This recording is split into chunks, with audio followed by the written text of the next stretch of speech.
நிறைவேற்ற வேண்டும் என்று நம்மை கொண்டு வந்திருக்கிறார். நம்மை தேவ சமூகத்திலே முற்றிலுமாக ஒப்பு கொடுத்து ஆராதிக்கணும்னு கர்த்தர் விரும்புகிறார். ஆமேன். ஏதோ அரைகுறையாக வந்தோம் போனோம் என்று சொல்லி அல்ல, கர்த்தருடைய சமூகத்திலே முழு மனதோடு அவரை என்ன செய்யணும், நம்ம ஆராதிக்கணும்னு ஆண்டவர் விரும்புகிறார். அப்படி ஆராதிக்கிற ஒவ்வொருவருக்கும் கர்த்தர் ஆசீர்வாதத்தையும் நன்மையும் திரளாய் வைத்திருக்கிறார். ஹல்லேலூயா, ஆமென். கண்களை மூடி ஆண்டவரை நோக்கி பார்ப்போமா? Thank you Lord. அழகும் இல்லை, சௌந்தர்யம் இல்லை, அந்த கேடோற்றார் எந்தனை மீட்க. அழகும் இல்லை, சௌந்தர்யம் இல்லை, அந்த கேடோற்றார் எந்தனை மீட்க. பல நிந்தைகள் சுமந்தாலுமே 10,000 பேரிலும் சிறந்தவரே. பல நிந்தைகள் சுமந்தாலுமே 10,000 பேரிலும் சிறந்தவரே. அந்தோ கல்வாரியில் அருமை இரட்சகரே, சிறுமை அடைந்தே தொங்கினார், சிறுமை அடைந்தே தொங்கினார்.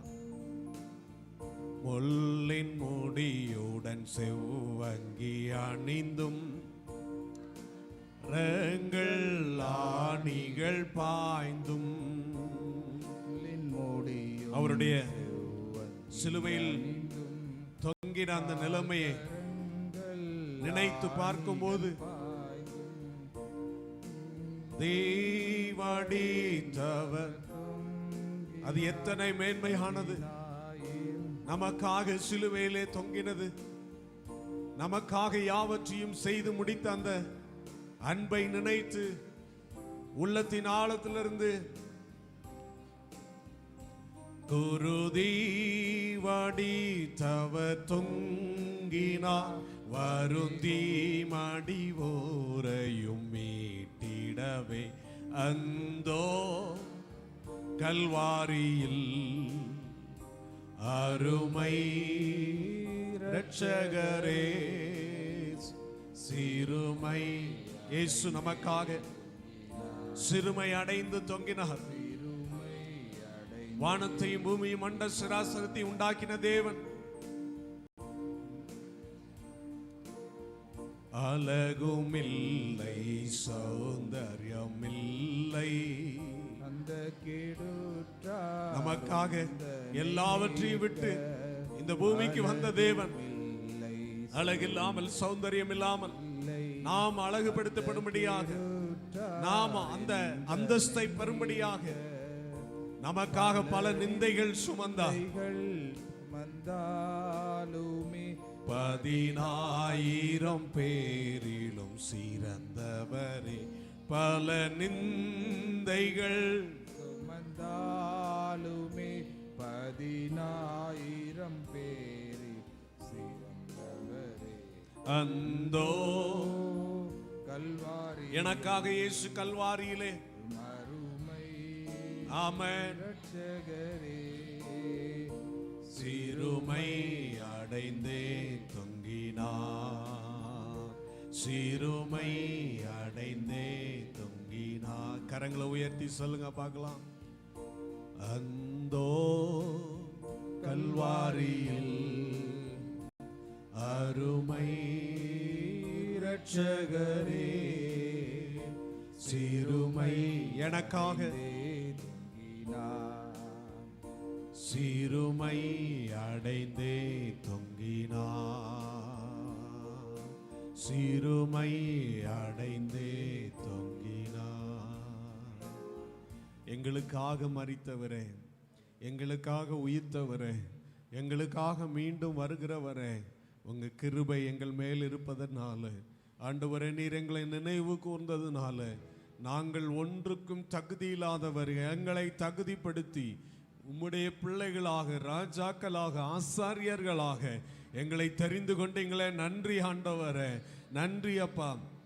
இந்த ஸ்லாக்கியத்தை எத்தனையோ கோடி மக்கள் பெறாதிருக்கிற இந்த வேளையில எங்களுக்கு இந்த ஸ்லாக்கியத்தை தந்ததற்காக நன்றி ஆண்டவரே. கரங்களை தட்டி ஆண்டவருக்கு, அப்பா என்னை உம்முடைய பிள்ளையாய் மாற்றினீங்கப்பா, நன்றி ஆண்டவரே. Thank you Lord, thank you Lord. அப்பா என்று கூப்பிடுகிறதான ஒரு உரிமை எனக்கு தந்தீங்கப்பா. Thank you Jesus. ஹல்லேலூயா, ஹல்லேலூயா, ஹல்லேலூயா. ஆவியானவரே, மகிமையின் ஆவியானவரே, விடுதலையின் ஆவியானவரே, எங்களை வெற்றியாய் வாழ வைக்கும்படி நீர் ஆண்டவரே தன்னை தானே தாழ்த்தினீரே. உங்க கிருபை எவ்வளவு பெரியது, உங்க இரக்கம் எவ்வளவு பெரியது. நன்றி ஆண்டவரே. அன்பு கூறுவேன் இன்னும் அதிகமாய், ஆராதிப்பேன் இன்னும் ஆர்வமாய். அன்பு கூறுவேன் இன்னும் அதிகமாய், ஆராதிப்பேன் இன்னும் ஆர்வமாய். உம்மை முழு உள்ளத்தோடு ஆராதிப்பேன், முழு பலத்தோடு. கரங்களை தட்டி ஆமென். இயேசுவுக்கு ஆராதனை, ஆராதனை, ஆராதனை, ஆராதனை, ஆராதனை, ஆராதனை, ஆராதனை. யெகோவா ரப்பா, யெகோவா ரப்பா, சுகம் தந்தீரே, நன்றி ஐயா. யெகோவா ரப்பா, யெகோவா ரப்பா, சுகம் தந்தீரே, நன்றி ஐயா, சுகம் தந்தீரே. இந்த பாடுகிற வேளையில கர்த்தர் உங்களுக்கு பூரண சுகத்தை தருவார். விசுவாசத்தோடு கர்த்தரை ஆராதிங்க. கரங்களை தட்டி ஆண்டவருக்கு மகிமை செலுத்துவோம். வாய்களை திறந்து இயேசுவுக்கு ஆராதனை. ஆமென்.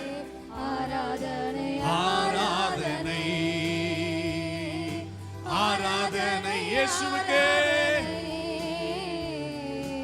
ஆராதனை, ஆராதனை.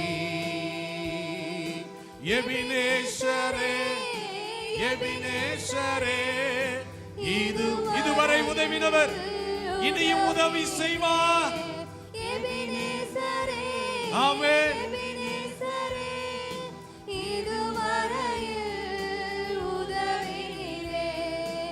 இதுவரையில் இனியும் உதவி செய்கிறவருக்கு ஆராதனை.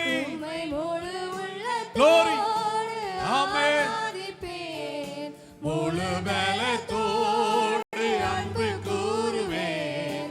ஆராதனை, இயேசுவுக்கு ஆராதனை. முழு உள்ளத்தோடு ஆராதிங்க.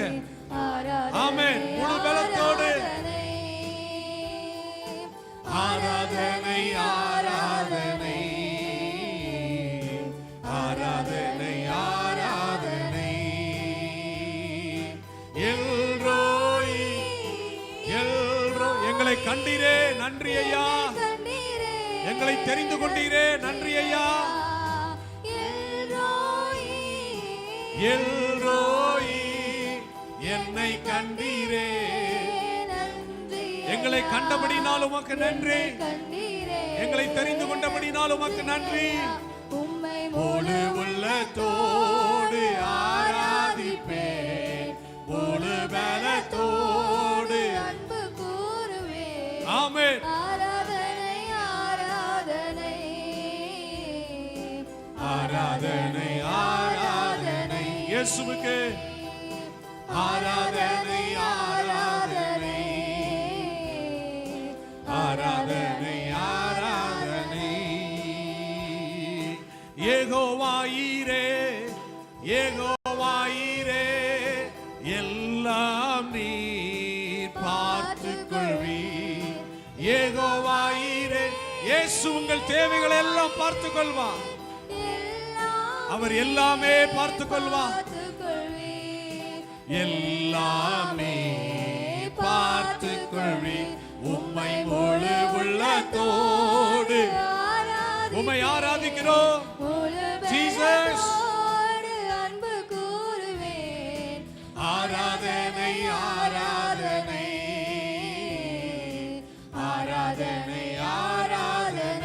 இயேசுவுக்கே ஆராதனை ஆராதனை ஆராதனை ஆராதனை. யெகோவா நீசி, யெகோவா நீசி, என்னாலும் எங்களுக்கு வெற்றி தருவி. யெகோவா நீசி, யெகோவா நீசி, என்னாலும் எங்களுக்கு வெற்றி தருவி. என்னாலும் எங்களுக்கு வெற்றி தருவி. உம்மை முழு உள்ளத்தோடு, ஆமென், முழு பலத்தோடு உம்மை ஆராதிக்கிறோம். அன்பு கூறுவேன். ஆராதனை ஆராதனை ஆராதனை ஆராதனை ஆராதனை ஆராதனை ஆராதனை ஆராதனை. கரங்களை உயர்த்தி சொல்லுவோம். அன்பு கூறுவேன். ஆண்டவரை இன்னும் முழு உள்ளத்தோடு ஆராதிப்பேன். ஆமென். இன்னும் ஆர்வமாய் அன்பு கூறுவேன். இன்னும் அதிகமாய் ஆராதிப்பேன். இன்னும் ஆர்வமாய் உம்மை முழு உள்ளத்தோடு ஆராதிப்பேன். முழு பலத்தோடு அன்பு கூறுவேன். ஆராதனை ஆராதனை இயேசுவுக்கே ஆராதனை ஆராதனை. ஆமென். ஆராதனை ஆராதனை ஆராதனை ஆராதனை. கரங்களை உயர்த்தி ஆராதனை ஆராதனை இயேசுவுக்கு ஆராதனை. ஆராதனை ஆராதனை ஆராதனை ஆராதனை ஆராதனை ஆராதனை. ஆமென். அன்பு கூறுவே இன்னும் அதிகமா ஆராதிப்பே. இன்னும் ஆர்வமா அன்பு கூறுவே இன்னும் அதிகமா ஆராதிப்பே.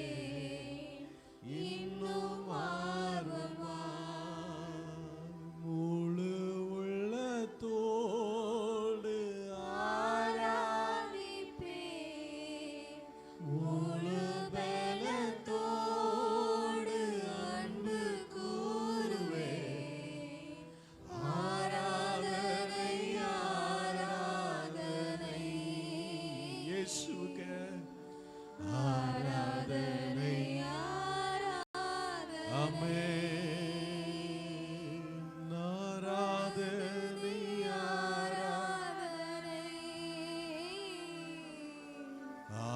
ஆராதனை ஆராதனை.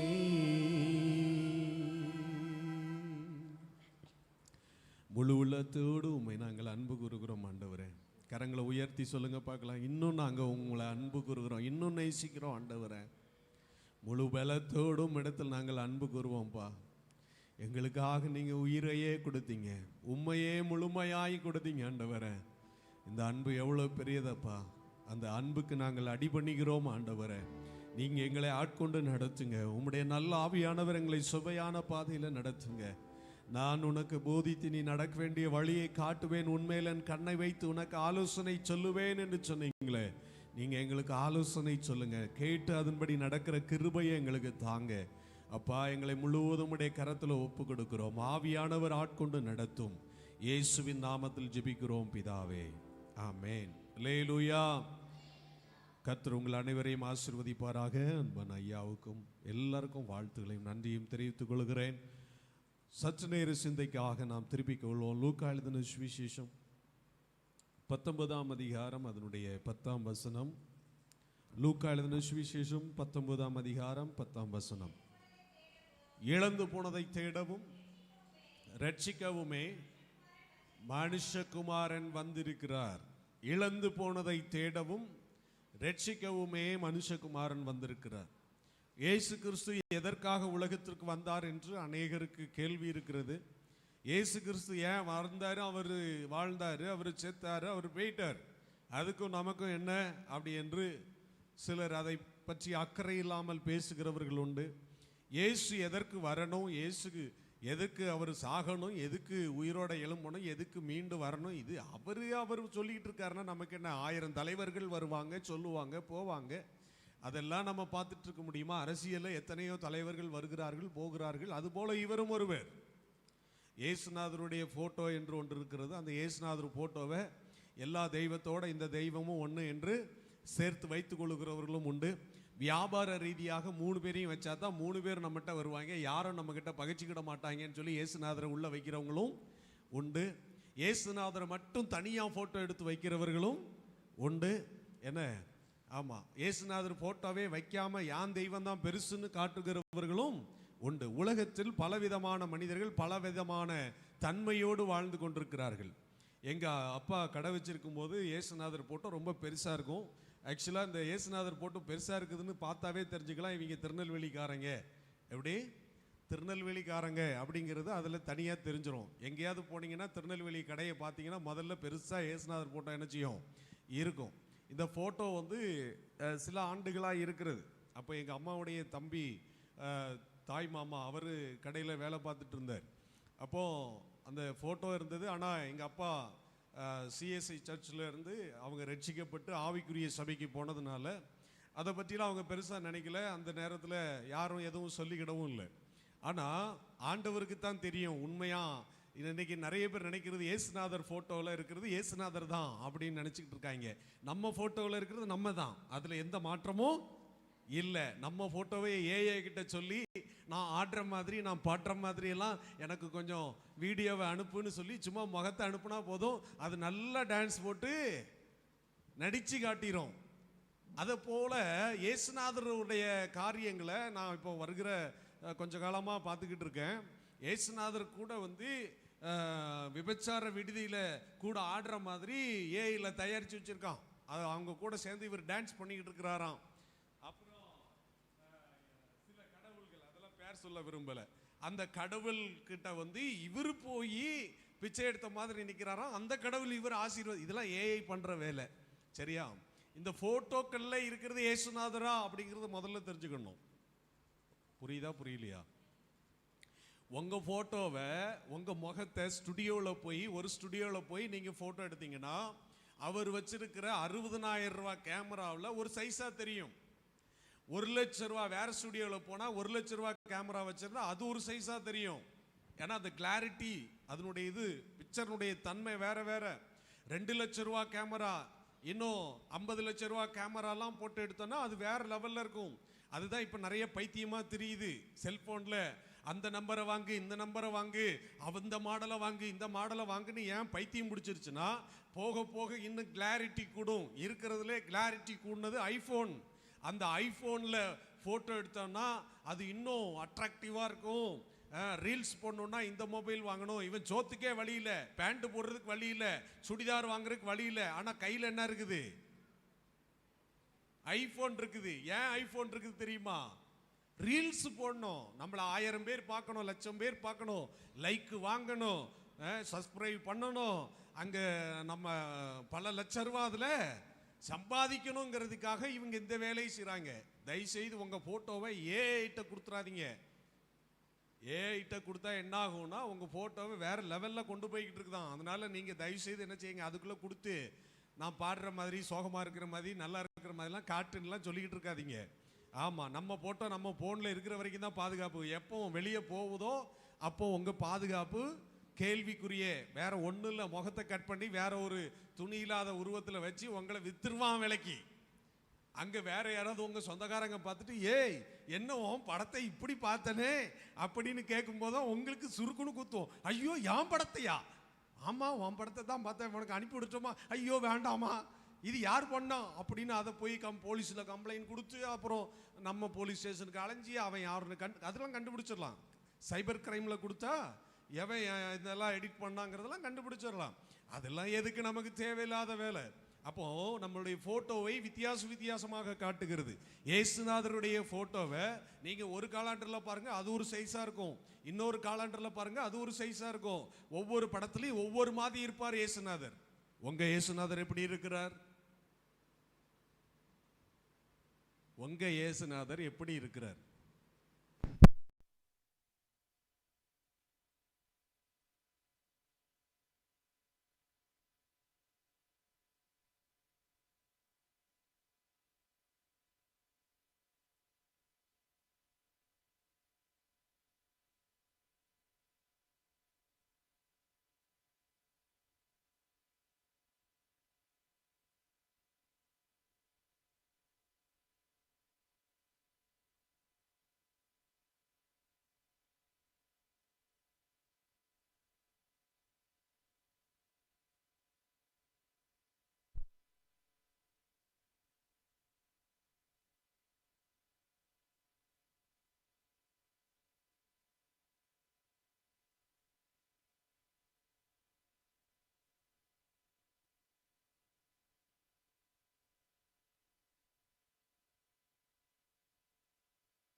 Praise the Lord. அல்லேலூயா, அல்லேலூயா. இயேசுநாதரை பத்தி பேசுறதே சாத்தானுக்கு பிடிக்கல. எப்படி? இயேசுனாவே பிசாசுக்கு என்ன செய்யாது? பிடிக்காது. அவனை பத்தி பாடினா, அவனை பத்தி கொண்டாடலாம், ஒரு தடையும் இருக்காது. இயேசுநாதரை பத்தி பேசுறது தான் இந்தியா முழுசுமே தடை. அப்போ இயேசுநாதருடைய படத்தை வித்தியாசமாக பார்க்க முடியும். அந்த வித்தியாசத்தில் இது எதுக்காக சொல்ல வரேன்னா, இயேசுநாதர் அப்படி இருக்கிறாரா அப்படின்னு நீங்க என்னைக்காவது யோசிச்சிருக்கீங்களா? போட்டோவை பார்த்து அது இதில் இருக்கிறது தான் இயேசுநாதர் அப்படின்னு அவரை தொட்டு கும்பிட்ற ஆட்களும் உண்டு, சிலையை வைத்து ஆராதிக்கிறவர்களும் உண்டு. இயேசுநாதர் அப்படி கிடையாது. இயேசுநாதருக்கு ஏதாவது உருவத்தை பார்த்துருக்கீங்களா? இல்லை. தேவன் ஆவியாய் இருக்கிறார். அவரை தொழுது கொள்கிறவர்கள் ஆவியோடும் உண்மையோடும் தொழுது கொள்ள வேண்டும். அவர் ஆவியா இருக்கிறார். மனித உருவத்தில் வந்திருப்பார். யூதர்களை பார்த்தோம்னா இன்னைக்கும் தலையில் ஒரு துணியை கட்டிட்டு அவங்க இருக்கிறாங்க, அந்த சாயல்ல இருப்பாங்கன்னு வரைஞ்சி வச்சது தான் அந்த போட்டோ. இயேசுநாதர் இப்படி இருப்பார். திருவள்ளுவர் இப்படி படத்தில் இருக்கார். திருவள்ளுவர் அப்படியே இருக்காரு. யார் திருவள்ளுவரை பார்த்தா? ஆனால் அந்த படம் என்ன செய்யுது? வரைஞ்சி வச்சிருக்காங்க, திருவள்ளுவர் இப்படி இருப்பார் போல அப்படின்னு ஒரு கற்பனை, அவ்வளோதான். இயேசுநாதர் சொல்லியிருக்கிறார், எனக்கு நீ செல வைக்க வேண்டாம், எனக்கு சொரூபத்தை உண்டாக்க வேண்டாம், என்னை வந்து நீ வரைஞ்சி வைக்க வேண்டாம், ஏன்னா நீ வரைவுக்குள்ள நான் இல்லை. அல்லேலூயா, ஆமென். சில கேமராமேன்கள் ஃபோட்டோ எடுக்கும்போது பார்த்தா சில ஊழியக்காரங்களுக்கு முந்தியெல்லாம் எடுத்திருக்கும்போது ஃபோட்டோ எடுத்திருப்பாங்க, இல்லை வீடியோ எடுத்திருப்பாங்க, பின்னாடி பார்த்தா ஒரு ஒளி வந்துச்சு, அது எப்படி வந்துச்சுன்னே தெரில, அப்படியெல்லாம் இயற்கையாகவே நடந்திருக்குது. சரியா? இப்போ அப்படி பார்க்க முடியாது நம்ம. அப்போ இதில் ஃபோட்டோவில் இருக்கிற இயேசுநாதர் உண்மையான இயேசுநாதர் இல்லை. அதை நீங்கள் மனசில் வச்சுக்கணும். உண்மையான இயேசுநாதர் அவர் அல்ல. இது என்ன, சும்மா ஒரு ஒப்புமைக்காக வரைஞ்சி வச்சுருக்குறாங்க. அப்போ எங்கள் கடையில் இருந்த அந்த ஃபோட்டோ வந்து ஒரு நாள் ஏதோ ஒன்று தன்னால், அது ஏன்னா பெரிய கண்ணாடி பார்த்தீங்களா, அது எவ்வளோதான் தாங்கிட்டு இருக்கோம், ஏதோ ஒரு பொருள் எடுக்கும்போது தட்டுப்பட்டு அது கீழே விழுந்து உடஞ்சி போச்சு. அன்னைக்கு அந்த ஃபோட்டோவுக்கு முடிவு வந்தது.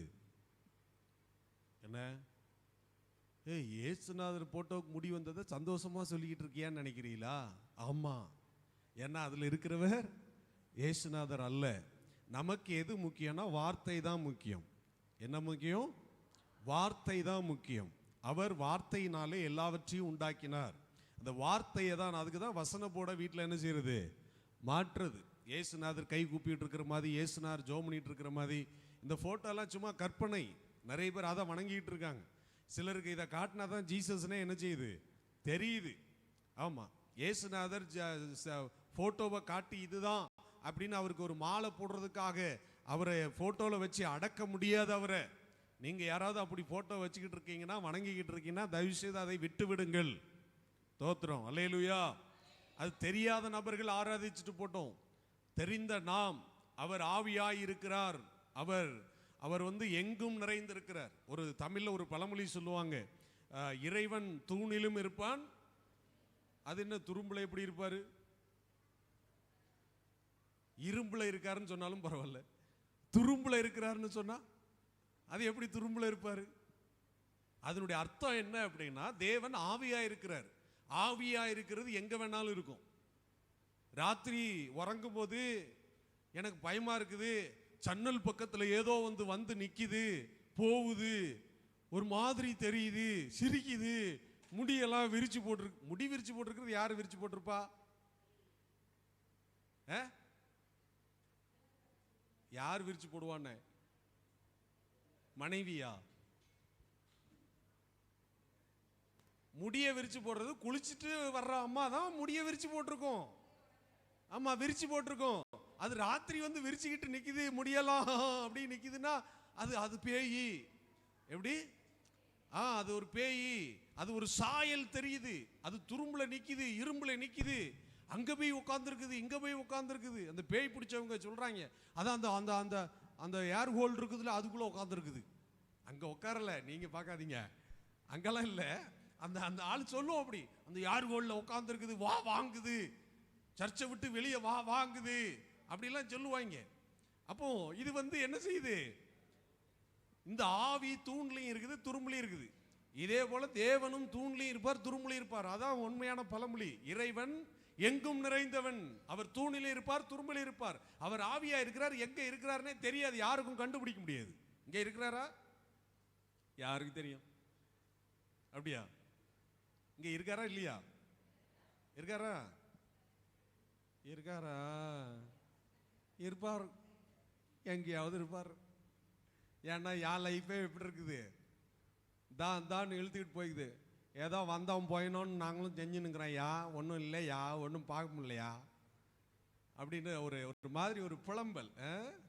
என்ன, அவர் இருக்கிறாருங்க, அதை விசுவாசிக்கணும். காற்று எப்படி வீசுகிறதோ அப்படியே ஆவியானவரும் எந்த இடத்துல வருகிறார் போறார் தெரியாது, அவர் எங்கும் நிறைந்திருக்கிறார். எங்கே 2 பேர் 3 பேர் கூடுகிறீர்களோ உங்கள் நடுவில் இருக்கிறேன்னு சொல்லி இருக்கார் இல்லையா? ஆமென். நீங்க தனியா இருந்தாலும் இருக்கிறார், உங்க கூட இருக்காரா இல்லையா? அப்படியா? உறுதியாவா சொல்றிய? உண்மையாவா சொல்றிய? நெஞ்சில கை வச்சு சொல்லுங்க பார்க்கலாம். ஆமா, என்கிட்ட இருக்காருன்னு. இருக்காரா? இருக்காருன்னு முதல்ல விசுவாசம் வேணும். அவரை நான் பார்க்கவே இல்லை, அவரு நானும் தான் பார்க்கல, அவரை நான் என்ன செய்யல, பார்க்கல. ஆனா இருக்கிறாருன்னு விசுவாசிக்கிறேன். எத்தனையோ இடத்துக்கு ஜோம் பண்ணும்போது இப்படி ஜோம் பண்ணிட்டு இருந்தா பக்கத்திலே இருக்கிற மாதிரி அவர் சாயலை பார்க்கறதுக்கு ஆண்டவர் உதவி, ஐயாவுக்கும் உதவி செஞ்சிருப்பார்.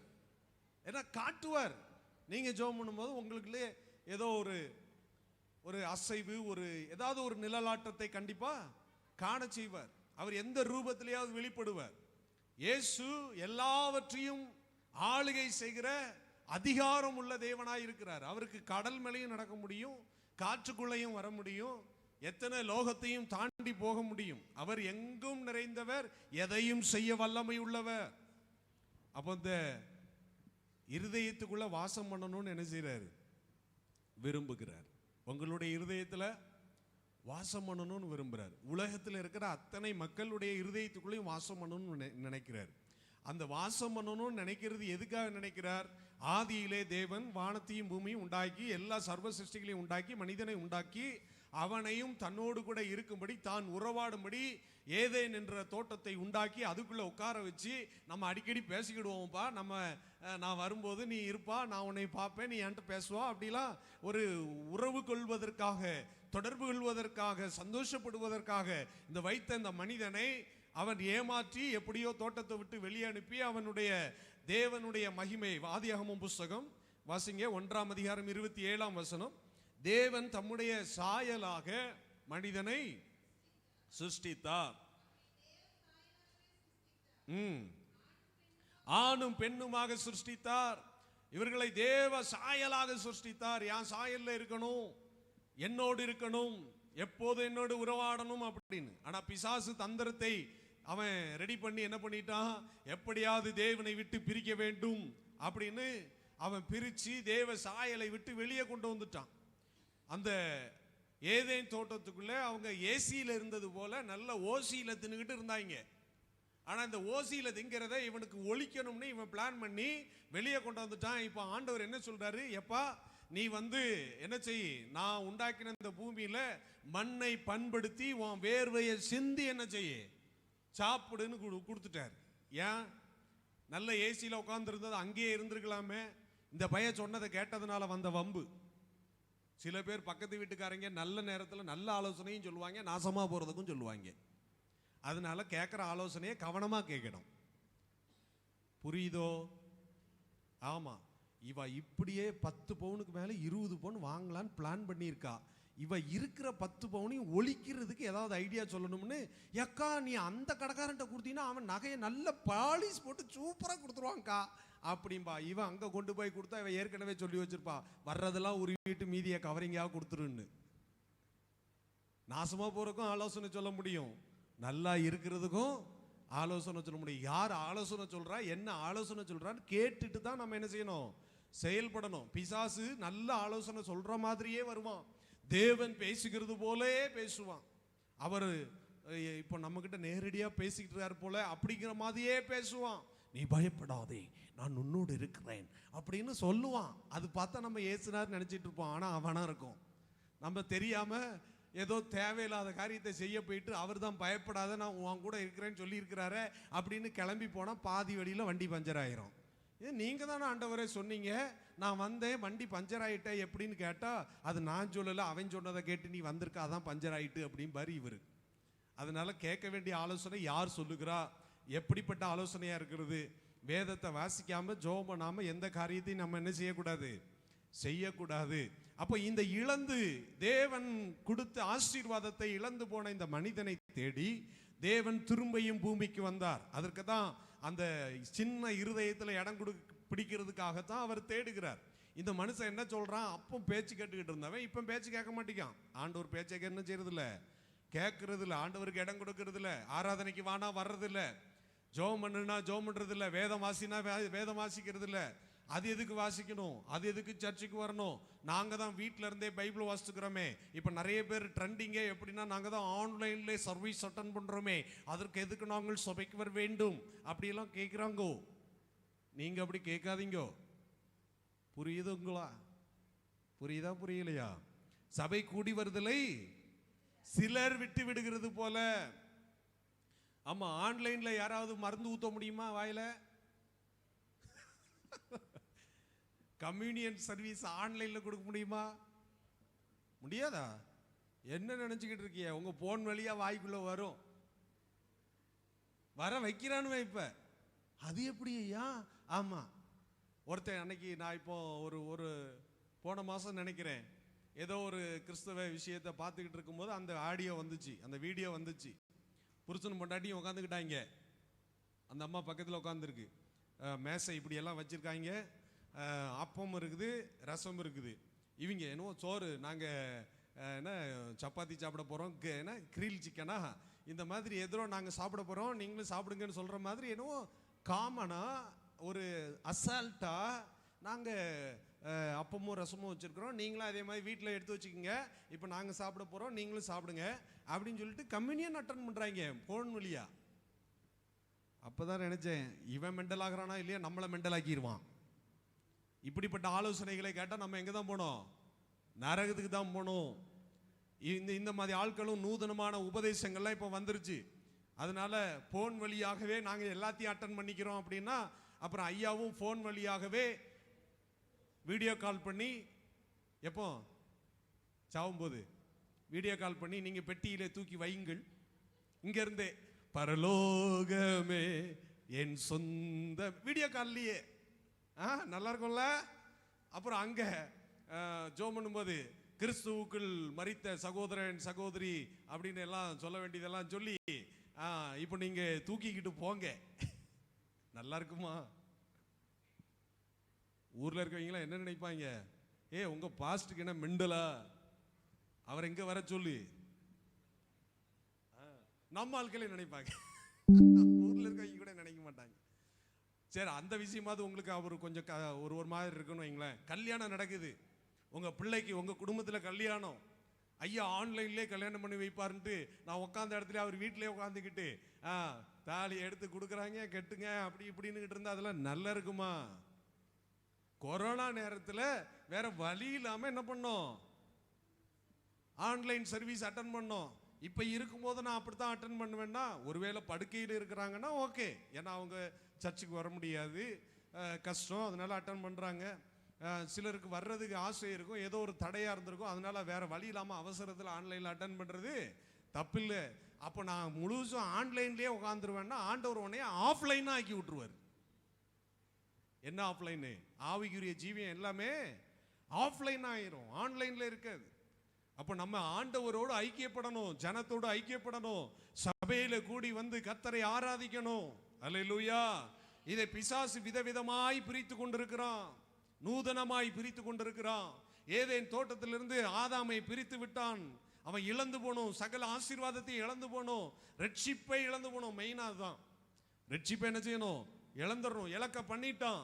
அந்த மனு குலத்தை மீட்கும்படி தான் இயேசு கிறிஸ்து திரும்பியும் உலகத்துக்கு வந்தார். அல்லேலூயா, ஆமென். அப்போ இந்த லூக்கா எழுதின சுவிசேஷம் 19ஆம் அதிகாரம் 1 முதல் 10 வசனங்கள் வரைக்கும் சகேயு குறித்து சொல்லப்பட்டிருக்கிறது. இயேசு கிறிஸ்து எரிகோவிலிருந்து பிரவேசித்து அதன் வழியாக நடந்து போகையில் ஒரு காட்டத்தி மரத்துக்கு மேலே ஒரு ஐயா உட்காந்துருக்கிறாரு. இது இயேசுநாதருக்கு தெரியாதுன்னு நினச்சி இவர் உட்காந்துருக்கிறாரு.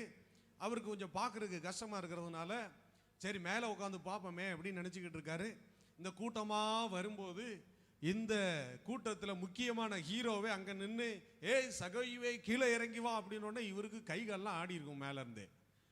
என் பேர் எப்படிப்பா அவருக்கு தெரியும்? அவர் வேற நீ கீழே இறங்கி வாங்குறாரு. இந்த பையன் கள்ள பையன், நல்லவனா இருந்தாலும் பரவாயில்ல, யாரு கல்லை.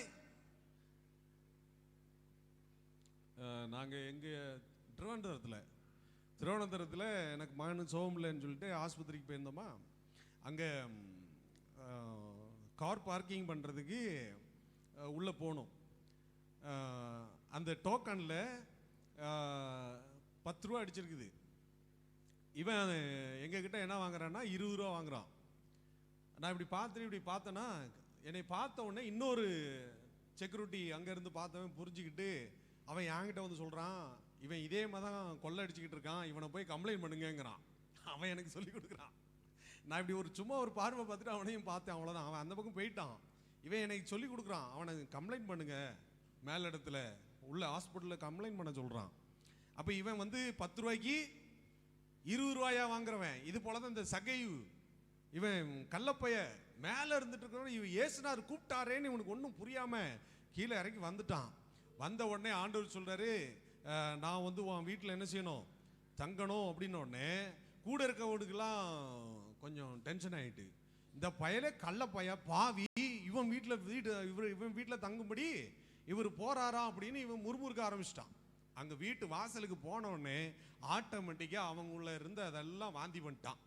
என்னெல்லாம் வாந்தி பண்றான், ஆண்டவரே நான் எவனிடத்திலாவது அநியாயமாய் வாங்கினது உண்டானால் நாளத்தனையாக நான் திரும்பி கொடுக்கிறேன். அப்போ இவன் யாருன்னு கேட்டீங்கன்னா அது கடைசியில் வரும்போது சொல்லுது, இவனும் ஆபிரகாமுக்கு குமாரனாய் இருக்கிறானே அப்படின்னு ஆண்டவர் சொல்றார். இந்த சகேயு ஆல்ரெடி கிறிஸ்டியன், அவன் கிறிஸ்தவ நபர். ஆனா இப்ப என்ன பண்ணிட்டு இருக்காரு, டாக்ஸ் கலெக்ட் பண்றதுல கள்ளப்பத்தனம் பண்ணிக்கிட்டே இருக்கான், கொள்ளையடிச்சுக்கிட்டே இருக்கான். கொள்ளையடிச்சு இவன் கோடீஸ்வரன் ஆகிட்டு இருக்கான். இது நிறைய பேருக்கு பிடிக்கல. ஆனா இதுல யாருக்கு பிடிக்கலன்னா இயேசுநாதருக்கு பிடிக்கல. இந்த பையன் என் பேர்ல வாழ்ந்துக்கிட்டு இவன் கொள்ளையடிச்சுக்கிட்டு இருக்கானே, இவனை என்னைக்காவது திருத்தணும்னு அவர் பிளான் பண்ணி வந்து தூக்கிட்டார். இழந்து போன ரட்சிப்பை கொடுக்கிறதுக்காக, அவனை தேவனுடைய பிள்ளையாக மாற்றுவதற்காக இயேசு கிறிஸ்து அவனை ஏற்கனவே முன்குறித்துட்டார். அப்போ அவன் மேல இருக்கிறவனை கூட்டு போய் வீட்டில் வச்சு இவனை சரிப்படுத்தணும்னு முடிவு பண்ணிட்டாரு. இன்றைக்கு நிறைய பேர் கிறிஸ்துவ பிள்ளைகள் என்று சொல்லுகிறவர்கள் கள்ளரும்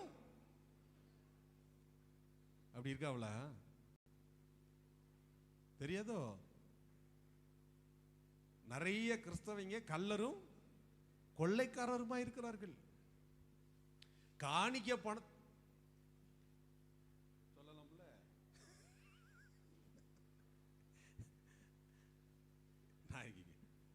ஒரு இடத்துல கேள்விப்பட்டேன், காணிக்க பணத்தையே இவ்வளவு பணம் தான் இருந்துச்சுன்னு கள்ள கணக்கில் எழுதுகிற கூட்டங்களும் சில சபைகள்ல இருக்கு.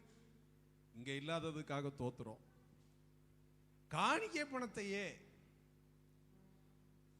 அதாவது பல லட்சம் வந்துருச்சுன்னா கண் என்ன செஞ்சிடும், கர்த்தர் இருக்கிறாருங்கிறதே மூடிரும். இந்த பணம் மட்டும்தான் பெருசா தெரியும். பல லட்சம் வருது, அதுல சில லட்சத்தை அடிச்சா அங்க என்ன தெரிய போகுது, ஐயா நல்லவராக இருப்பார் என்று நான் கர்த்தருக்குள் விசுவாசிக்கிறேன். எனக்கு காலையில இருந்தே மண்டைக்குள்ள ஒன்று ஓடிக்கிட்டே இருந்துச்சு. நிறைய ஐயாக்களை ஆண்டவருடைய கிருபையினால பார்க்குறோம், சில கொள்ளக்கார ஐயாக்களையும் பார்க்குறோம். ஆனால் நான் தன்னைத்தானே யோசிக்கிறேன், இவங்களை பற்றி எனக்கு தெரியாது, நான் அது என்னையே யோசிச்சுட்டு இருக்கேன். இந்த ஐயா நல்லவராக இருப்பார், எப்படி இந்த பண விஷயத்தெல்லாம் தலையிட மாட்டேன், நானே என்ன எனக்குள்ளேயே பேசிக்கிறேன். இல்லைன்னா என்னைய கூப்பிடணும்னா இப்படி ஒரு ஆவிக்குரிய லைன் இருந்தால் தானே அவருக்கு கூப்பிடணுங்கிற எண்ணமே வந்திருக்கும். மாம்சத்துக்குரிய மனுஷனா இருந்தா அதே அவனை கூப்பிட்றாத, எங்கேயாவது ஒன்று வெளிப்பாடு வந்து போட்டு உடைச்சுட்டான்னா நம்ம குட்டெல்லாம் வெளியே வந்துடும், அவனை கூப்பிட்றாத அப்படி இல்லை பயம் வரணும். அப்போ இந்த ஆளை கூப்பிட்றாங்க அப்படின்னாவே சரி அவர் ஆவிக்குரிய ரீதியில் பேசுகிறார், அவர் வேணும் சபைக்கு அப்படின்னு ஒரு பிளான் போட்டிருப்பார் போல. தோத்துறோம். அல்லேலூயா. அப்படி தானே? உங்கள் ஐயா நல்லவரா கெட்டவரா? நல்லவரா முன்னாடி இருக்கிறதுனால சொல்றீங்களோ, தனியா வந்தா நிறைய சொல்லுவீங்க என்ன? இல்ல இல்ல, கர்த்தருக்கு ஸ்தோத்திரம். உங்களுக்கு நல்ல ஐயாவை ஆண்டவர் தந்ததுக்காக நன்றி செலுத்துகிறோம். ஆமென். ஆமா, அதாவது காணிக்க பணத்திலேயே ஆட்டை போடுகிற ஆட்கள்லாம் இருக்கு. அது காணிக்க பணம்னு தெரியும், கர்த்தருடைய பணம்னு தெரியும். ஏன்னா தலையில இருந்து கால் வரைக்கும் கொள்ளடிக்கிற கும்பல் இருக்கு. அதனால நம்ம கொஞ்சம் அடிக்கிறதுல எந்த பிரச்சனையும் இல்ல அப்படின்னு கொள்ளடிக்கிறாங்க. அந்த கொள்ளடிப்புக்கெல்லாம் நம்ம உடன்படக்கூடாது. ஆமேன் தானா? இல்லையோ? ஐயா நாங்க காணிக்க பக்கமே வரல ஐயா. அல்லேலூயா. இந்த மனுஷன் மக்கள்கிட்ட கொள்ளடிக்கிறவன், மக்கள்கிட்ட அவ்வளவு பேர்ட்டையும் கொள்ளடிச்சு சேர்த்து வச்சிருக்கான். ஆண்டவர் பார்த்தாரு, நீ என் பேரை வச்சுக்கிட்டு நீ கொள்ளடிச்சு என் பேரை கெடுத்துக்கிட்டு இருக்கேன் மோனே அப்படின்னு வீட்டுக்கு வந்தார். வந்த உடனே இயேசுநாதர் வீட்டுக்கு வந்தார். வந்த உடனே தன்னைத்தானே அவ்வளவும் கலண்டு விழுந்துருச்சு. ஆண்டவரே நான் எவ்விடத்தில் வாங்கினதான் உண்டானால் நாளைய தொய்யா திரும்பி வருகிறேன் எல்லாம் சொன்ன உடனே ஆண்டவர் சொன்னார், இந்த வீட்டுக்கு ரட்சிப்பு வந்தது.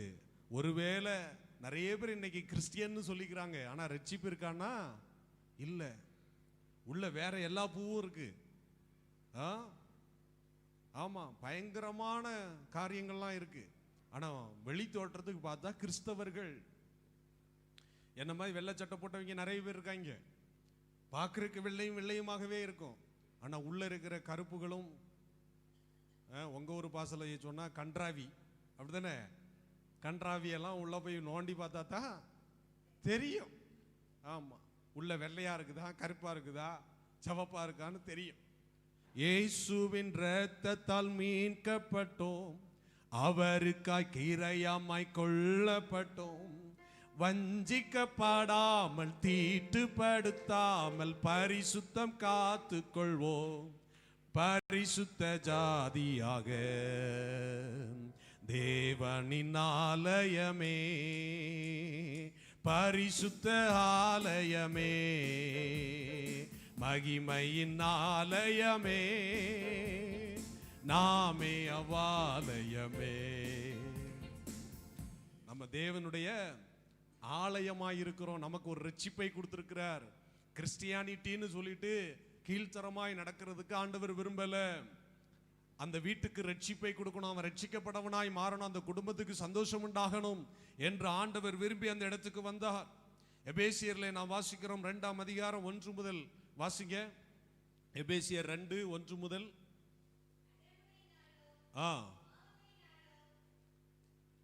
வாசிங்க.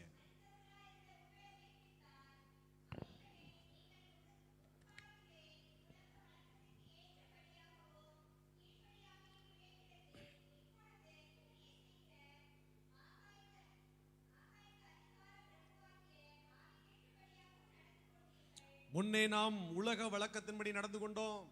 பக்கத்தில் அவன் உருண்டாம் பிறண்டாம் பொங்கால வச்சான் எல்லாம் பண்ணான், அது போல நம்மளும் பண்ணிக்கிட்டு இருந்தோம். இப்போ என்ன பண்ணியாச்சு? ஆமா, நாம் எல்லாரும் முற்காலத்திலே மாம்சத்தின்படி நடந்தோம், மனதும் மாம்சம் விரும்பினபடி நடந்தோம், அக்கிரமங்களில் மரித்தவர்களாயிருந்தோம். இப்போ ஆண்டவர் என்ன பண்ணியிருக்கிறாரு? கிருபையினாலே ரட்சித்திருக்கிறார். அவருடைய கிருபையினாலே நாம் ரட்சிக்கப்பட்டிருக்கிறோம். அவர் ரட்சிப்பை இலவசமாய் கொடுத்திருக்கிறார். 7ஆம் வசனம் 8ஆம் வசனம் சொல்லுகிறது, கிருபையினாலே விசுவாசத்தை கொண்டு ரட்சிக்கப்பட்டீர்கள், இது உங்களால் உண்டானதல்ல, தேவனுடைய ஈவு. ஆண்டவர் இரக்கமா நம்மளை ரட்சித்திருக்கிறார். நமக்கு இந்த சிலாக்கியம் கிடைக்கிறதுக்கு வாய்ப்பே இல்லை, அப்படிதானே? ஒரு 5 லட்சம் ரூபாய் ரோட்ல கிடக்கு, அது 1000 பேர் பார்த்துட்டாங்க, 1000 பேரும் எடுக்கணும். அதுல உங்களுக்கு மட்டும் ஒரு ஆள் தூக்கி கொடுத்து நீ வச்சுக்கன்னு சொன்னா நீங்க எவ்வளவு விசேஷமானவங்க. 5 லட்சம் ரூபாய் சொன்னதுனால சிரிப்பே வரலையோ, சந்தோஷம் இல்லையோ? ஒரு 5 கோடின்னு வச்சுக்கிடுங்க. 5 கோடியை உங்க கையில கொடுத்தா உங்களுக்கு எப்படி இருக்கும்? என்ன சந்தோஷம்! 5000 பேர் இருக்கிற இடத்துல, 50 லட்சம் பேர் இருக்கிற இடத்துல உங்களுக்கு மட்டும் ஒரு 5 கோடி ரூபாயை எல்லார் கண் முன்னாடியும் கொடுத்தா அதை விட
வல்லவர் நல்லவர் போதுமானவர், வார்த்தையில் உண்மையுள்ளவர்.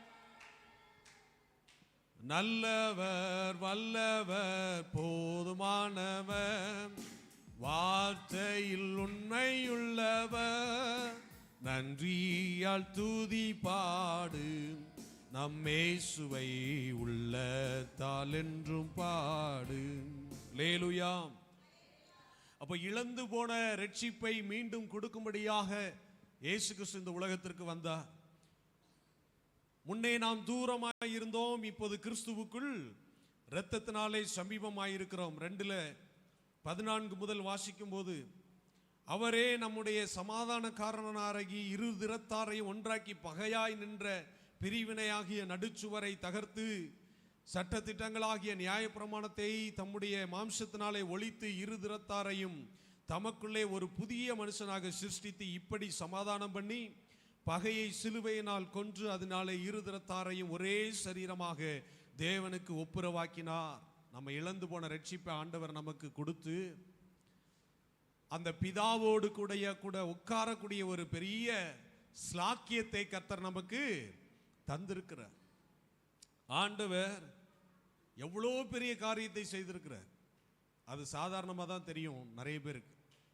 என்னடா இயேசுங்கிறீங்க, சிலுவைங்கிறீங்க, அல்லேலியாங்கிறீங்க, உங்களுக்கு வேற வேலை பொழப்பே இல்லையா? இவனுங்களுக்கு வேற வேலை இல்லாதனால கத்திட்டு நடக்கிறானுங்க, அல்லேலியா அல்லேலியான்னு ஒரே கூப்பாடு போட்டு நடக்கானுவேன், என்னெல்லாமோ சொல்றாங்க. அவங்களுக்கு அதனுடைய மேன்மை தெரியல. வசனம் சொல்லுகிறது, சிலுவையை பற்றிதான உபதேசம் ரட்சிக்கப்படுகிற நமக்கு தேவ பலனா இருக்கிறது. கெட்டு போறவனுக்கு அது பைத்தியமா தெரியுது.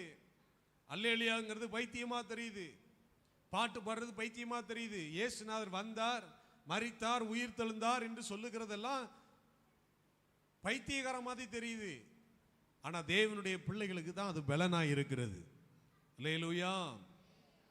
மனுஷனை ஆண்டவர் செம்மையானவனாக உண்டாக்கினார். பிரசங்கி 7:29. தேவன் மனிதனை செம்மையாக உண்டாக்கினார், அவனோ அநேக உபாய தந்திரங்களை தேடிக்கொண்டான். ஆண்டவர் அருமையா தான் படைச்சார், எல்லாம் நன்மையா தான் வச்சார், எல்லாம் நல்லபடியா இருக்கட்டும் நினைச்சார். ஆனா இந்த மனுஷன் தனக்கு தேவையான காரியத்திற்காக எல்லாத்தையும் கொலாப்ஸ் பண்ணிட்டான். ஆதியாகமம் 6ஆம் அதிகாரத்தில் பார்க்கும்போதே, பூமியிலே தேவன் மனிதனை உண்டாக்கினதற்காக மனஸ்தாபப்பட்டா.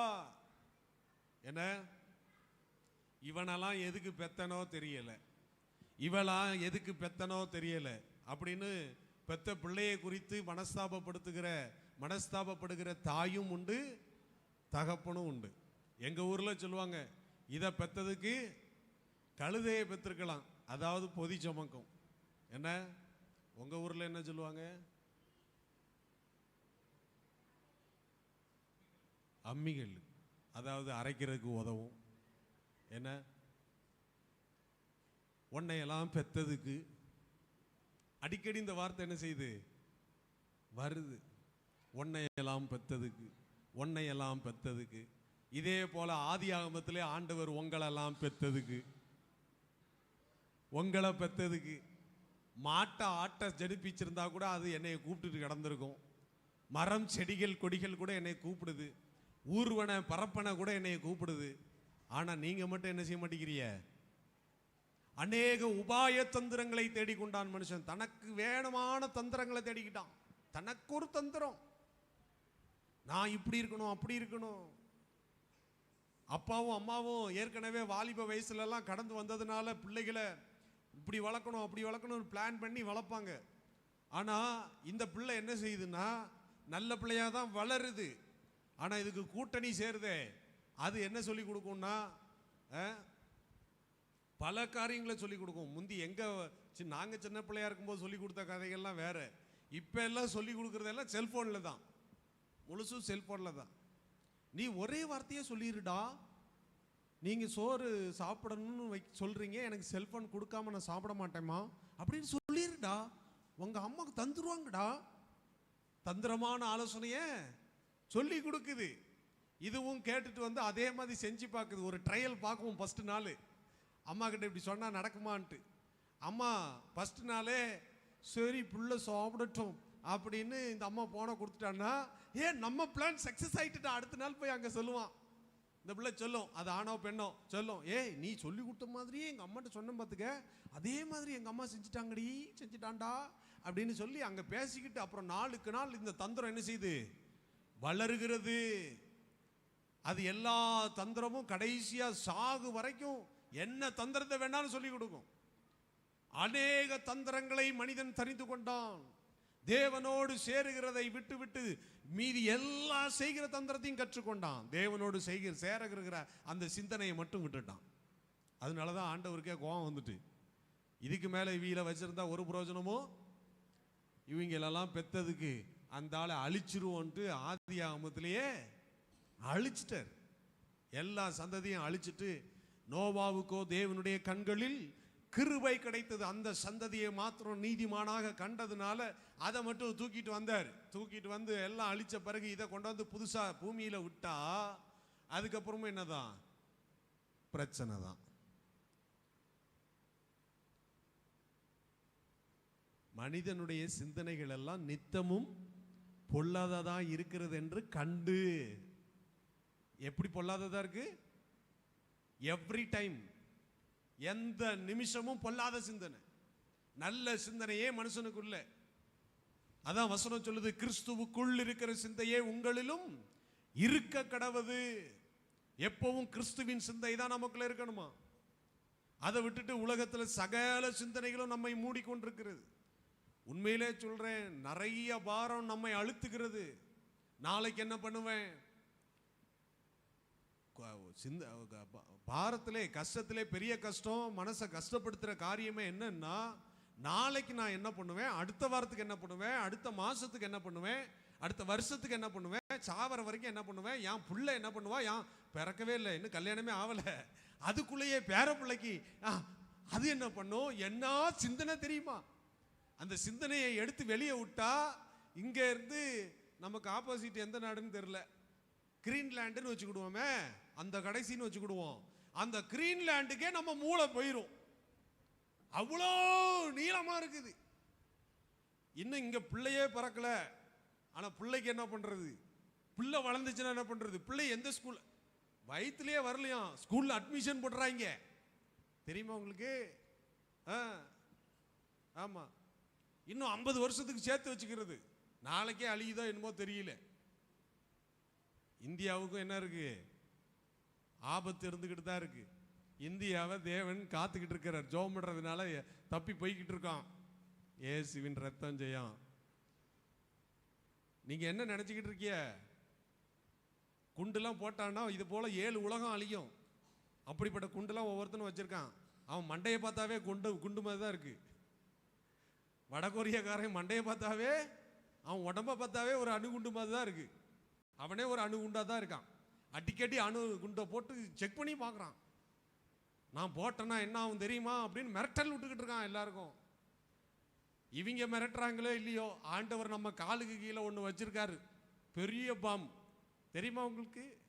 ஆமா, அது எல்லா இடத்துலையும் இருக்கு, எங்கும் இல்லாம இல்லை, எல்லா இடத்துலையும் இருக்கு.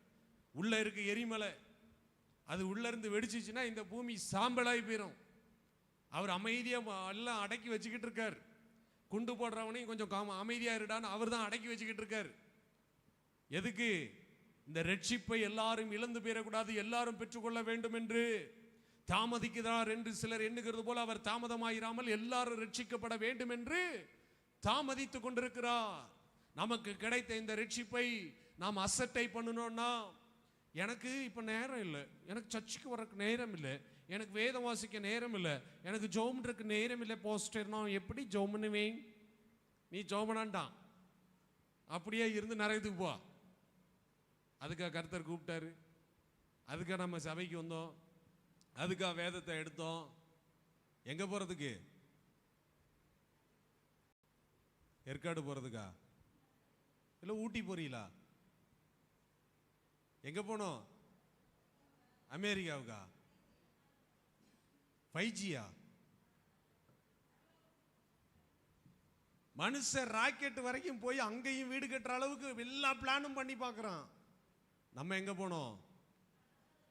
பரவாயில்ல, நீங்க எல்லாம் நல்ல ஞானமா தான் இருக்கீங்க, கவனமா தான் இருக்கீங்க. பரலோகத்துக்கு என்ன செய்யணும்? போகணும். அதுக்கு தான் வந்திருக்கோம். அந்த பாதையில தான் ஓடணும். அந்த ரட்சிப்பை காத்து கொள்ளணும். முடிவு பரியந்தம் நிலை நிற்பவனே ரட்சிக்கப்படுவான். முடிவு பரியந்தம் கடைசி வரைக்கும் இயேசுவுக்காக நிற்கணும். அந்த மனுஷன் தான் ரட்சிக்கப்படுவான். அப்போ ரட்சிப்பின் ஆசீர்வாதத்தை நாம் பெற்றுக்கொள்வதற்கு ஆண்டவர் வந்தார், நமக்கு தந்தார். அதை பத்திரமா என்ன செய்யணும்? பாதுகாத்து கொள்ள வேண்டும். இந்த ரட்சிப்பை இழந்து போயிடக்கூடாது. எத்தனையோ பேர் இழந்து போயிருக்கிறாங்க. சகேயுவை தேடி திரும்ப அந்த ரட்சிப்பை கொடுத்தார். அதுபோல அவன் ஆபிரகாமின் குமாரனாய் இருக்கிறான் என்று சொன்னது போல நமக்கு இந்த ரட்சிப்பை இலவசமாய் தந்திருக்கிறார். இதை அசட்டை பண்ணக்கூடாது. ஆமா, நாளைக்கு பார்த்துக்கலாம். சர்ச்சு எங்க ஓடியா போயிருது, நாங்க வராமையா போயிருவோம். என்ன ஐயோ ஐயா, வராமையா போயிரும். எங்க ஓடி போயிருவோம் பாஸ்டர்? இங்க தானே இருக்கிறோம். அங்கதான் இருக்கிறோம். ஆனா அங்க இருப்போமாங்கிறது தான் டவுட்டா இருக்கு. எங்க இருக்கணும்? இந்த பூமி வெந்துருகி சாம்பலாகுமே, சிந்தித்து மனந்திரும்பி அவரை அண்டிக்கொள். அவர் வரும்போது அங்க இருக்கணும். இங்க இருக்கிறதெல்லாம் ஓகே, அதை இழந்து போயிடக்கூடாது. நமக்கு இலவசமா தந்திருக்கிறார். எல்லாரும் முழங்கால் படி இல்லாமா? நேரம் ஆயிட்டு. நமக்கு இலவசமாய் தந்த இந்த ரட்சிப்பை இழந்து போயிடக்கூடாது. ஆண்டவர் நமக்கு எத்தனை அதிசயமான காரியத்தை செய்திருக்கிறார். உங்களுக்கு இலவசமா கேஸ் அடுப்பு வராமல் இருக்கலாம், இலவசமா கார் வராமல் இருக்கலாம், இலவசமா வீடு கிடைக்காம இருக்கலாம், இலவசமா ஏதாவது ஒரு கட்டு பணம் கிடைக்காம இருக்கலாம், இல்லை சோறு கிடைக்காம இருக்கலாம், தங்குறதுக்கு வீடு இருக்கலாம் இல்லாமல் இருக்கலாம், உடுக்கிறதுக்கு துணி இல்லாமல் இருக்கலாம். என்ன இல்லாமல் இருந்தாலும் பரவாயில்ல, ஒன்றே ஒன்று இருக்கா, சேர்ந்துடலாம். ரட்சிப்பு இருந்துச்சுன்னா ஆண்டவர்கிட்ட போயிடலாம். அதுதான் நமக்கு முக்கியம். உங்களை அர்ப்பணித்து ஜெபம் பண்ணுங்க. இந்த பெற்றுக்கொண்ட ரட்சிப்பை இழந்து போயிடாதபடி என்னை முழுவதும் ஒப்பு கொடுக்கிறேன் ஆண்டவரே. முடிவு புரிந்த நிலை நிற்கிற கிருபை தாங்கப்பான்னு கேளுங்க. முடிவு புரிந்த நிலை நிற்கிற கிருபை எனக்கு தாங்க ஆண்டவரே. நீர் தந்த இந்த இலவசமான ரட்சிப்பு எத்தனை கோடி கொடுத்தாலும் கிடைக்காதப்பா, எனக்கு இலவசமா தந்திருக்கிறீங்களே. சகேயுவை தேடி வந்து திரும்பியும் அந்த ரட்சிப்பின் ஆசீர்வாதத்தை கொடுத்தது போல நாங்கள் பெற்றுக்கொண்ட இந்த ரட்சிப்பை முடிவு புரிந்தும் காத்துக்கொள்கிற கிருபை எங்களுக்கு தாங்க ஆண்டவரே. உம்மை என்று வேற கதி இல்லப்பா. எங்களை முழுவதும் உம்முடைய கரத்துல ஒப்பு கொடுக்கிறோம் ஆண்டவரே. ஸ்தோத்திரம் ராஜா. இந்த தேவன் எங்களை அழகாய் நீர் உம்முடைய வார்த்தையினாலே எங்களை பாதுகாத்து கொண்டிருக்கிறீங்களே, நன்றி செலுத்துகிற ராஜா. சகேயு அந்த நாட்களிலே இயேசுவை பார்க்கும்படியாக இந்த காட்டத்தின் மரத்தின் மேல் ஏறி நின்றானே, இன்றைக்கு நாமும் ஆண்டவரை பார்க்கும்படியாக, ஆண்டவருடைய வார்த்தையை கேட்கும்படியாக திருச்சபை என்கின்ற ஒரு காட்டத்தின் மரத்தின் மேல் ஏறி இருக்கிறோமே. ஆண்டவர் இன்றைக்கு சகேயுவை பார்த்து, சகேயுவே நீ இறங்கி வா என்று சொன்ன பொழுது இந்த சகேயு மிகுந்த மகிழ்ச்சியோடு கூட இறங்கி வந்தான். ஆனால் எப்பொழுது அவன் இறங்கினானோ, ஆண்டவரின் வீட்டில் தங்க வேண்டும் என்று சொன்னானோ, அந்த வேளையிலே அவனுடைய இருதயத்திலிருந்து என் பாவங்கள் குணங்கள் எல்லாம் மாறணும், ஆண்டவருடைய சமூகத்தில் என்னை ஒப்பு கொடுக்கிறேன் என்கின்ற ஒரு மனரம்யமான ஒரு அர்ப்பணிப்பை அவனிடத்தில் நாம் பார்த்தோமே. இன்றைக்கு ஆண்டவருடைய சமூகத்தில் ஆண்டவருடைய ஆலயத்திற்குள்ளே வந்திருக்கிற நீங்களும் நானும் அப்பா இன்றை பார்க்கும்படியாக இந்த காட்டத்தின் மரத்தின் மேல் ஏறி இருக்கிறேனே, இன்றைக்கு அப்பா என்னை வசனத்தின் மூலமாய் கூப்பிடுகிறாரு, அப்பா என்னை வசனத்தின் மூலமாய் பேசுகிறாரு. இன்றைக்கு என் இருதயத்தை அப்பாவின் சமூகத்தில் நான் ஒப்பு கொடுக்கிறேன். என்னுடைய குற்றமுள்ள இருதயத்தை இன்றைக்கு இந்த வேளையில என்னை அர்ப்பணிக்கிறேன் என்று சொல்லி அர்ப்பணிக்கும் பொழுது தேவன் இன்றைக்கு உன் வீட்டில் தங்குவேன், உன் இருதயத்தில் தங்குவேன், உன் குடும்பத்தில் தங்குவேன், உன் பிள்ளையுடைய வம்சங்களை நான் ஆசீர்வதிப்பேன் என்று சொல்லுகிறாரு. அதற்காக நன்றி செலுத்துகிற ராஜா. கர்த்தாவே என் தேவன், இன்றைக்கு இந்த திருச்சபையின் மீது ஏறி நின்றுமை அப்பா நாங்கள் பார்க்கிறோமே, இந்த திருச்சபைக்குள் நின்று அப்பா நாங்கள் உடைய வசனத்தை கேட்கிறோமே. என் தேவன் அப்பா, அந்நிய ஜனங்கள் அப்பா, புறஜாதியின் மக்கள் அப்பா எங்கள் மீது ஏறி உம்மை அன்பை ருசி பார்ப்பதற்கு எங்களை ஒரு காட்டத்தி பணமாய் நீர் பயன்படுத்த வேண்டும் என்று நாங்கள் ஜெபிக்கிறோம் ராஜா. கர்த்தாவே எங்களை பார்க்கிறவர் அப்பா, எங்களோடு பேசுகிறவர்கள் அப்பா, உம்மை காணக்கூடிய நாட்கள் வர வேண்டும் ராஜா. அப்பா இன்றைக்கு நாங்கள் உம்முடைய வசனத்திற்குள்ளாக அப்பா நாங்கள் புது பலன் அடைய என் தேவனின் கிருபை செய்தமைக்காக உமக்கு நன்றி செலுத்துகிற ராஜா. அப்பா நாங்கள் உம்முடைய பாதத்தில் இன்னும் கிட்டி சேரக்கூடிய நாட்களை என் தேவனின் தந்ததற்காக நன்றி செலுத்துகிற ராஜா. நாங்கள் உம்முடைய பாதத்தில் ஒரு விசேஷித்த சாட்சி உள்ளவர்களாக அப்பா, உம்முடைய பாதத்தில் ஜெயத்தை பெற்றவர்களாக என் தேவன் எங்களை முடி பாதுகாக்கும்படி நம்முடைய பாதத்தில் ஒப்பிடு ராஜா. இந்த நாளைக்குரிய அப்பா வசனத்தின் மன்னாவை எங்களுக்கு நீர் தந்திரே உமக்கு கொடான கொண்டு நன்றிகள் எடுக்கிறோம். நீரே எங்களோடு பேசினதுக்காக நன்றி செலுத்துகிறோம் ராஜா. மீதியான நேரத்தை நம்முடைய கரத்தில் விடுறோம் கர்த்தாவே. இன்னும் அப்பா நம்முடைய ஆலயத்தில் நம்முடைய வசனத்தை கேட்க முடியாது ஜனத்தருக்கு அப்பா நாளை ஆராதனையில் அவர்கள் வந்து அப்பா நம்முடைய ஆசீர்வாதத்தை சுதந்திரப்பதற்கு என் தேவன் உதவி செய்ய முடியாது ஜெபிக்கிறோம். கர்த்தர் காத்துக்கொள்வீராக, வழிநடத்துவீராக. இயேசு கிறிஸ்துவின் வழியாய் ஜெபிக்கிறோம் நல்ல பிதாவே, ஆமேன் ஆமேன். நம் யாவரும் எழும்பி நின்று நம்முடைய இசை பாடல் புஸ்தகத்தில் 233வது பாடல், சிலுவை நிழலில் அனுதினம் அடியான் சாய்ந்திட பாடிடுவேன் என்ற பாடலை நம் யாவரும் எழும்பி நின்று பாடுவோம். அப்பொழுது நம்மையும் நம்ம கொண்டு வந்து காணிக்கையும் ஆண்டவருக்கு என்று படைப்போமாக. ஆமென். ஹல்லேலூயா. 233ஆம் பாடல். சிலுவை நிழலில் அனுதினம் அடியான் சாய்ந்திட பாடிடுவேன்.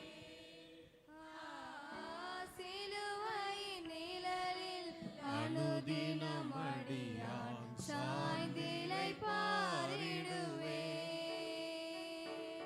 சிலுவையின் அன்பின் மறைவில் கிருபையின் இனிய நிழலில், சிலுவையின் அன்பின் மறைவில் கிருபையின் இனிய நிழலில், ஆத்துமனேசரின் அருகில் அடைகிறேன் ஆறுதல் மனதில்.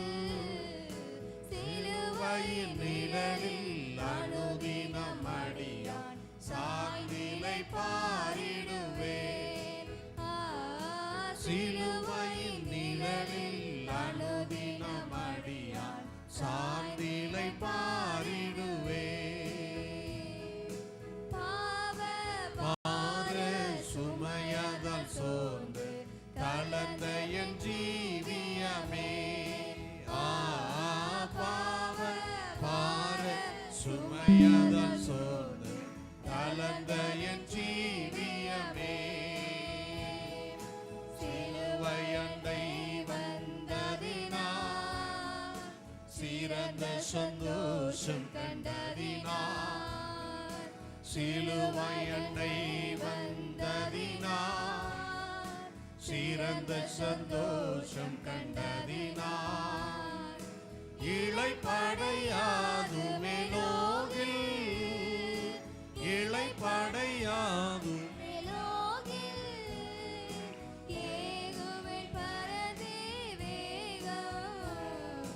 சிலுவையின் நிழலில் அனுதினம் அடியான் சாய்ந்திடை பாரிடுவேன்.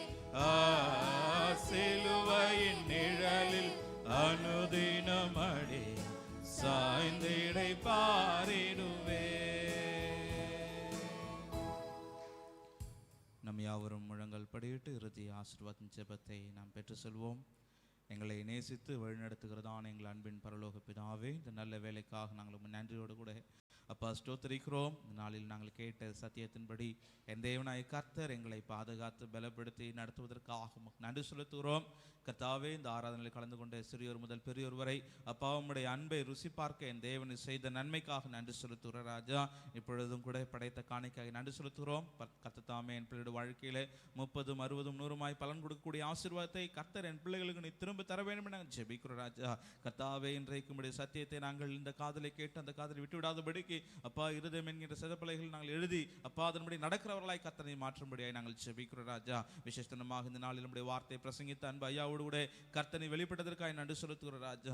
இன்னும் அப்பா நாளை ஆராதனைக்காய் நன்றி செலுத்துகிறோம். கர்த்தாவே, நாளை ஆராதனையிலே நம்முடைய வார்த்தை பிரசங்கிக்கும் பொழுது அப்பா இன்னும் வல்லமையாய் கர்த்தனை எடுத்து பயன்படுத்த வேண்டும் நாங்கள் ஜெபிக்கிறோம் ராஜா.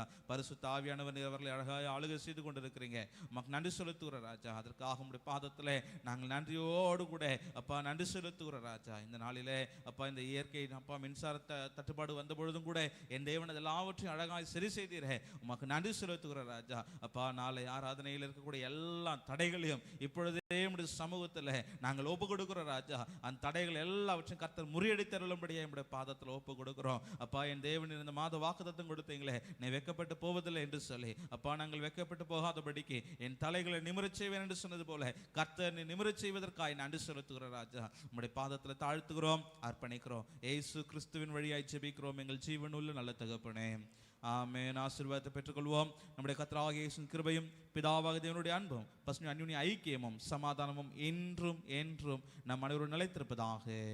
ஆமென், ஆமென். ஹல்லேலூயா, ஹல்லேலூயா, ஹல்லேலூயா.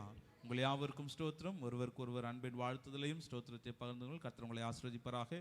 தயவு செய்து